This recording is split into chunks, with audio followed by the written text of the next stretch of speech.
Voces por una causa, el podcast de Entre Culturas con Julia Navarro. Hola, soy Julia Navarro y les doy la bienvenida una semana más a Voces por una causa, el podcast de Entre Culturas.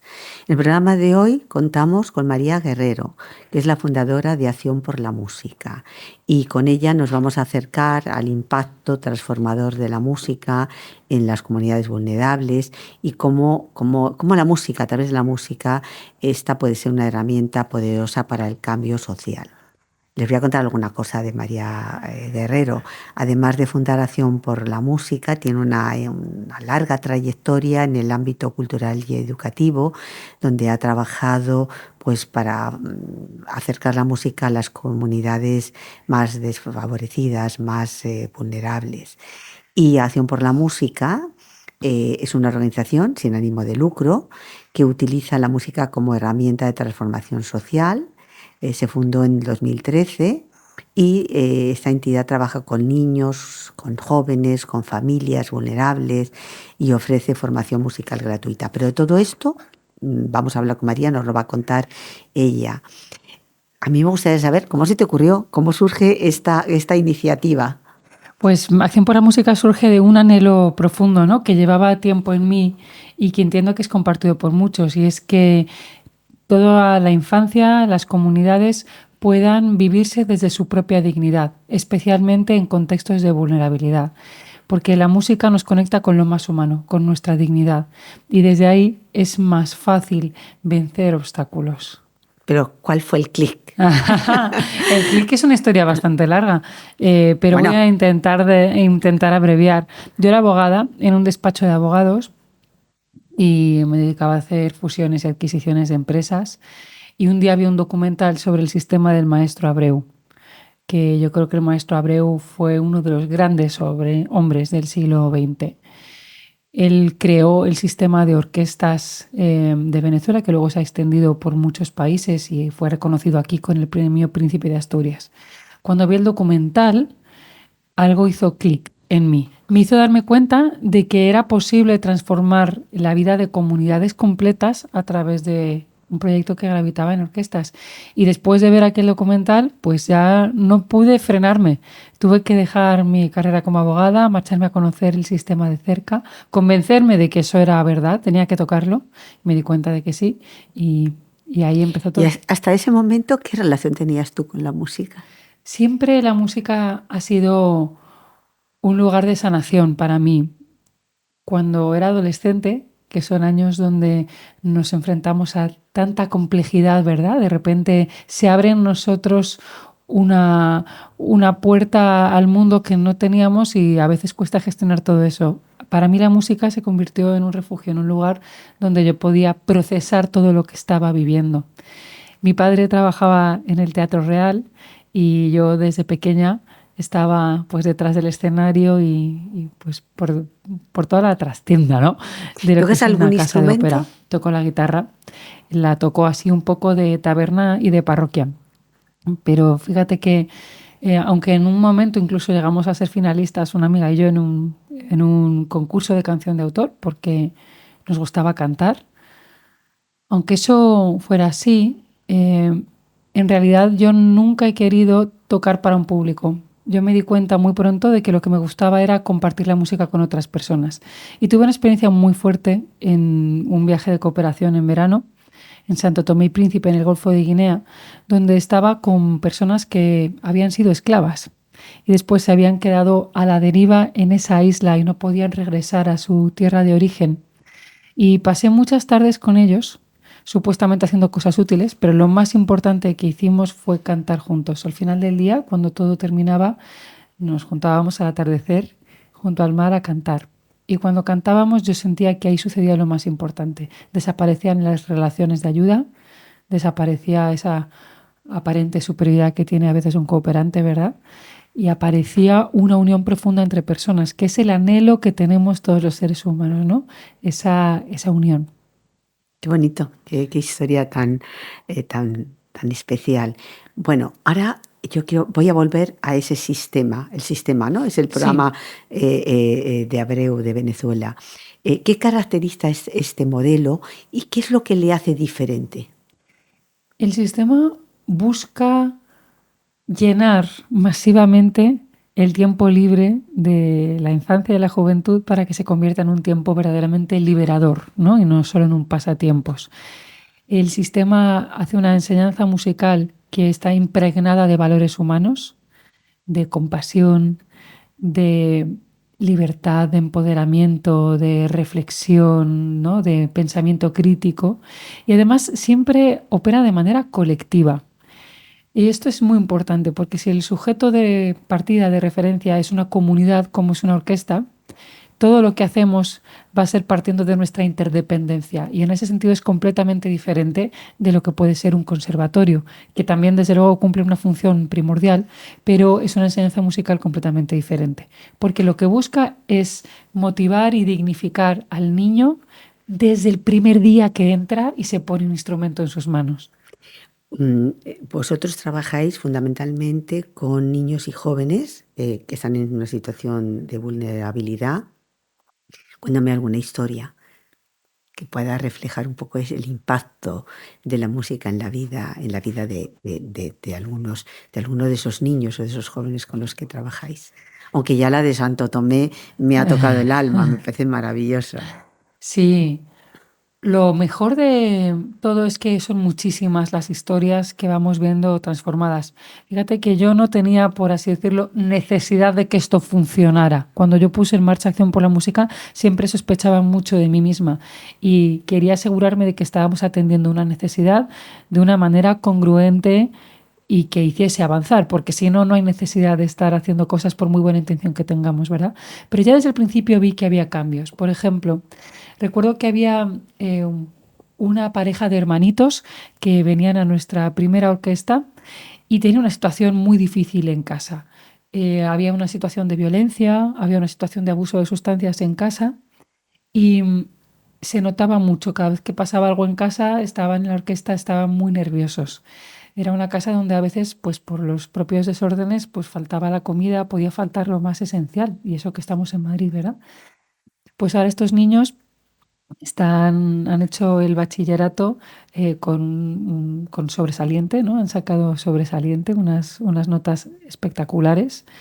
Son niños que tienen una gran capacidad de concentración ahora. La música les ha dado eso, que se sienten seguros, a pesar de que las estructuras básicas de su vida no funcionaron tanto, se sienten seguros, y hasta su madre está como muy cambiada porque la participación de sus hijos en tantos conciertos y su desarrollo le dio fuerzas para ella misma tomar las riendas de su vida de una manera diferente.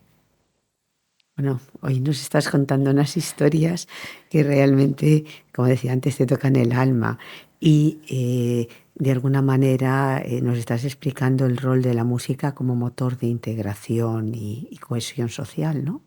Así es.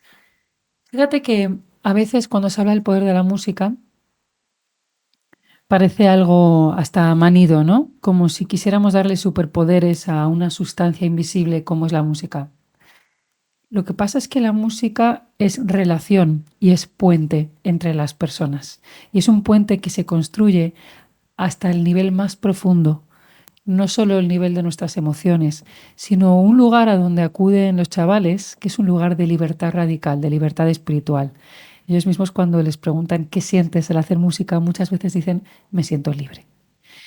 Y ese visitar un lugar de libertad espiritual y unión profunda entre personas, visitarlo frecuentemente hasta que se convierta en hábito, es algo que puede transformar la manera de relacionarnos y que puede reordenar las relaciones sociales. Por eso, y por otros motivos que hemos repetido tantas veces, esta es una verdadera herramienta de transformación social y de lucha por la justicia.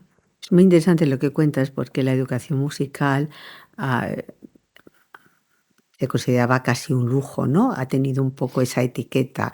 Podía acceder a tener una educación musical personas que tenían, bueno, pues una situación socioeconómica determinada. Y sin embargo vosotros le habéis dado la vuelta, estáis demostrando que la música en realidad es casi una necesidad.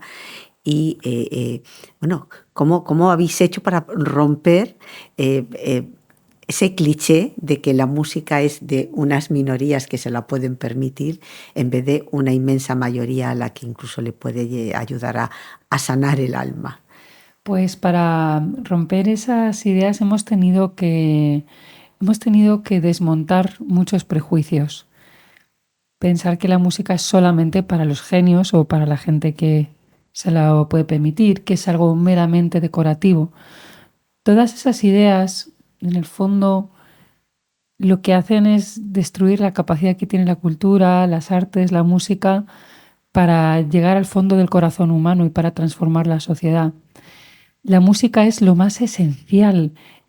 Ahora se ha declarado que es un bien básico, una necesidad básica en nuestro país. Una comunidad humana que está en lo esencial, ¿no? Que puede estar viviendo no en una ciudad, ¿no? Sino en cualquier otro tipo de espacio, lo primero que hace es tocar, cantar y bailar juntos. Es una forma de relación tan intrínsecamente humana que no podemos renunciar a ella. Y durante la pandemia lo vimos, ¿no? Necesitamos la música y la cultura como ese líquido amniótico en el que hacernos y rehacernos con otros. Así que yo creo que lo que más nos ha ayudado para romper prejuicios ha sido mostrarlo. Cuando la gente podía ver que chavales que solamente llevaban 3 meses estudiando música eran capaces de dar un concierto que sorprendía a todos, pues nos hizo darnos cuenta de que había 2 cosas que no eran ciertas. Primero, que no hay talento en los lugares donde hay dificultades, ¿no? Pensamos que no hay talento. Pues claro que lo hay. Y segundo, que en realidad no hace falta un talento extraordinario para hacer música, que lo que hace falta es querer relacionarse con otros a través de ella. ¿Y cómo os acercáis? Es decir, ¿cuál es vuestro modus operandi? Nosotros intervenimos siempre en colaboración con la comunidad en la que estamos trabajando. Los colegios son un lugar fantástico donde podemos entrar en contacto con las familias, también con esa comunidad educativa que conoce bien las necesidades y se han convertido en quizás el núcleo más importante de intervención que tenemos. Y luego también generamos otros terceros espacios fuera de la escuela para que los chavales y las chavalas vayan desarrollando su participación social en un nivel más amplio. Creo que también trabajáis en proyectos internacionales, ¿no? ¿Me puedes contar un poco cómo son esas iniciativas, cómo colaboráis con otras organizaciones en otros países? Pues colaboramos, gracias a Dios, con muchas organizaciones. Tuvimos una experiencia preciosa durante la pandemia, grabamos un vídeo junto con la organización Amadeus, que está en Colombia, y nuestros chavales y los suyos tuvieron la oportunidad de conocerse a través del Atlántico en vídeos y en reuniones que pudieron hacer conjuntamente para luego crear un vídeo. Colaboramos mucho con el sistema de Venezuela también, con la Fundación Nacional Batuta en Colombia y con muchas organizaciones en toda América Latina. Hemos dado conciertos en Bogotá, en el Teatro Mayor de Bogotá, también en Caracas. Y este año, recientemente, tuvimos una colaboración con la Joven Filarmónica de Los Ángeles en Barcelona, dirigidos por Gustavo Dudamel. La verdad es que ya, no sé, me tengo que pellizcar para creer todo lo que está pasando. Pero ha merecido la pena. Por supuesto, merece la pena y no solo por estos grandes momentos que nos dan los conciertos, sino por esas historias transformadas, que son absolutamente todas las personas que pasan por Acción por la Música tienen una historia. ¿Cuántas han pasado hasta ahora? Unas 1000. Unas 1000. Sí. ¿Y dónde tienen que ir? ¿Qué tienen que hacer las personas que nos están escuchando y de repente les estamos abriendo esa ventana? Pues tienen que ponerse en contacto con nosotros. Estamos bastante activos en redes sociales, nos pueden seguir en Instagram y también pueden en nuestra página web, accionporlamusica.es, pueden conocernos más y escribirnos para tal vez visitar un ensayo, si quieren llenarse, impregnarse de esta magia, que yo creo que es por donde todo empieza. Las cosas hay que tocarlas primero. ¿Y de dónde sacáis los instrumentos? Ah, bueno, sí. Los instrumentos, eso es importantísimo. Los instrumentos porque, vamos son a ver, donaciones. Estáis siempre trabajando en en círculos donde a lo mejor el acceso a comprarse un instrumento está totalmente fuera de, claro, está de lo posible. Fuera de lo posible, por eso. Sí, pues los instrumentos, nosotros mantenemos un banco de instrumentos donde tenemos siempre los instrumentos que necesitan los chavales. El banco es interesante porque nos aseguramos de que cada chaval tenga el instrumento que necesita en cada fase de su vida, porque tienen la manía de crecer, entonces tienen que cambiar de talla de violonchelo. Claro. Entonces, ese banco de instrumentos se nutre con donaciones de gente que tiene instrumentos atrastados en casa, de cuando sus hijos empezaron a tocar un instrumento y luego dejaron. O lo dejaron. Puede ser cualquiera de las dos cosas. Entonces, se nos puede escribir a través de la página web para donarnos el instrumento. Además, es muy bonito porque el instrumento permanece y va pasando de unos niños a otros, ¿no? Va como reuniendo un capital de historias. Qué bonito. Qué bonito. Y una curiosidad. Los niños, ¿qué instrumento es el que más les gusta, el que más piden cuando se acercan y quieren formar parte de este proyecto? ¿Qué quieren aprender? ¿Quieren el piano, el violín, la guitarra, no sé? Fíjate que lo que es muy curioso es que como nuestro planteamiento, lo más importante es pertenecer a la orquesta, no tanto al instrumento que tocas. Bueno, pero siempre uno tiene una pulsión hacia algo que te gusta. Lo cierto es que cada persona tiene un tipo de pulsión hacia un tipo de instrumento. Nosotros nos encargamos de que los conozcan todos. Y existe pues un encontrarse entre el niño y el instrumento. No es que haya uno que sea más popular. Es curioso. Por ejemplo, si puedo hablar de mi hijo, que siempre le ha gustado mucho el sonido del violonchelo, ¿no? Porque yo creo que también le recuerda a mi voz. La voz de mamá siempre es el violonchelo, ¿no? Es un sonido parecido. Y él desde siempre se notaba que lo que le gustaba era el violonchelo. Pero tengo otra hija a la que desde el principio se notaba que le gustaba el violín, ¿no? Porque es como, no sé, más inquieta, más movida, más... Los instrumentos tienen alma y se conecta con las personas. Muchas gracias, María, por aceptar la invitación, por acompañarnos en este capítulo de Voces por una Causa. Ha sido no solamente un placer, sino muy instructivo conversar contigo y sobre todo descubrir el trabajo tan valioso que venís realizando desde Acción por la Música. Gracias también a todos ustedes por escucharnos, por estar ahí. Hasta la semana que viene. Voces por una Causa, el podcast de Entre Culturas con Julia Navarro.